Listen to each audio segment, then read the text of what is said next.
फिर जो कल वीडियो मैंने बनाया था उसी के आगे का दूसरा पार्ट आप लोगों को समझाने जा रहा हूँ, और वह है भारत में राष्ट्रवाद और इस राष्ट्रवाद में गांधी जी की भूमिका। हम जानते हैं कि गांधी जी भारत के महान शख्स थे और इन्हें साउथ अफ्रीका में 20 वर्षों का अनुभव था और यह अनेक प्रयोग वहाँ पर कर चुके थे।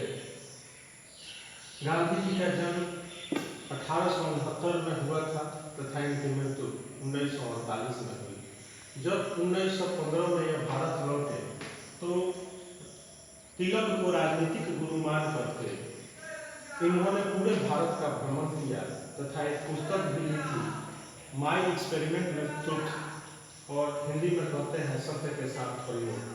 हिंद स्वराज भी एक पुस्तक लिखी और साथ ही साथ हम जानते हैं कि 1930 में टाइम्स मैगजीन में मैन ऑफ द ईयर का भी मिला और 1937 से 1948 तक 5 बार नोबेल पीस प्राइज के लिए नॉमिनेट किया गया। यह शख्सियत थी गांधी जी।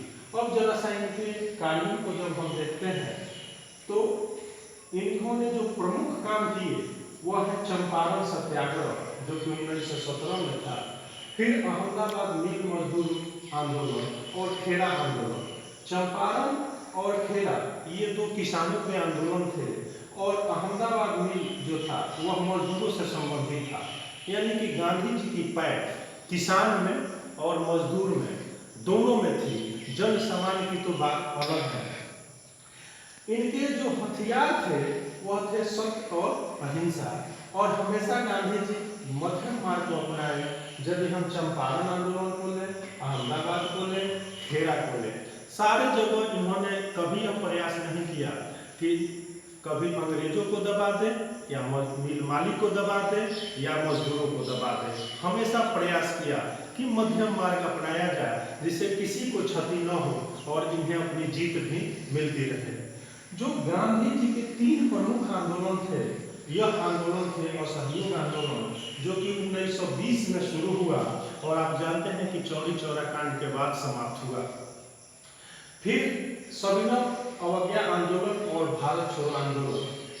इस तीनों कड़ी को जब हम देखते हैं तो गांधी जी हमेशा ट्रूथ स्ट्रगल ट्रूथ, यानी कि शांति संघर्ष शांति, जैसे ही 1920 में आंदोलन शुरू किया और कहा कि साल भर के बाद आपको आज़ादी मिलेगी, और जब आज़ादी नजर नहीं आई तो इन्होंने संघर्ष जो था उसको शांति में बदल दिया और अपने आंदोलन को खत्म कर दिया। 1930 में जो कि 22 मार्च से इनकी दांडी यात्रा शुरू हुई नमक के विरुद्ध और 16 अप्रैल 1930 को समाप्त हुई नमक कानून से। इसमें भी देखते हैं कि गांधी जी को सफलता तो मिली लेकिन देश की आज़ादी की बात नहीं आई और फिर यह आंदोलन भी समाप्त धीरे धीरे हो गया। लेकिन वही गांधी जी जहाँ असहयोग की बात करते थे, सविनय अवज्ञा की बात करते थे, 1942 में आते आते भारतीयता में और भारतीय लोग में इतनी जोरदार भर दिया एनर्जी, जिसका प्रभाव यह हुआ कि उन्होंने नारा दिया, करो या मरो, अंग्रेजों भारत छोड़ो, डू और डाई पर उतर आए। यानी कि यह जो सत्य और अहिंसा का इनका जो विचार था, यहाँ पर हमें वह विचार नहीं दिखाई देता है। तो कहीं न कहीं इनके यह जो विचार थे उसी को यदि हम देखते हैं तो यह सारे के सारे विचार उन्होंने अंग्रेज भारतीयता को और भारतीय लोगों में जोश भरने के लिए था। और जैसे ही वह जोश आया 1942 में हम देखते हैं कि उन्होंने नारा दिया, भारत छोड़ो, अंग्रेजों भारत छोड़ो। यानी कि उनको पता चल गया कि अब अंग्रेज जो है भारत में रहने की स्थिति में नहीं है। यानी कि गांधी जी एक बहुत ही अनुभवी नेता थे और उनके जितने भी प्रमुख आंदोलन थे कहीं न कहीं उनके अनुभव के आधार पर था, उनके एक्सपीरियंस के आधार पर था, और इसी एक्सपीरियंस के आधार पर हम देखते हैं कि गांधी जी ने अपनी एक बड़ी ही महत्वपूर्ण भूमिका भारतीय आंदोलन में निभाई और इसका प्रभाव यह पड़ा कि ये जो भारतीय थे वो अपने अंदर एक नए युग का संचार किया, मिलजुल करके सारे समस्याओं का निराकरण किया, और इसी के कारण से कहीं न कहीं गांधी जी एक महत्वपूर्ण नेता के रूप में उभरे और 15 अगस्त 1947 को भारत आज़ाद हुआ। यह बहुत बड़ी उपलब्धि थी।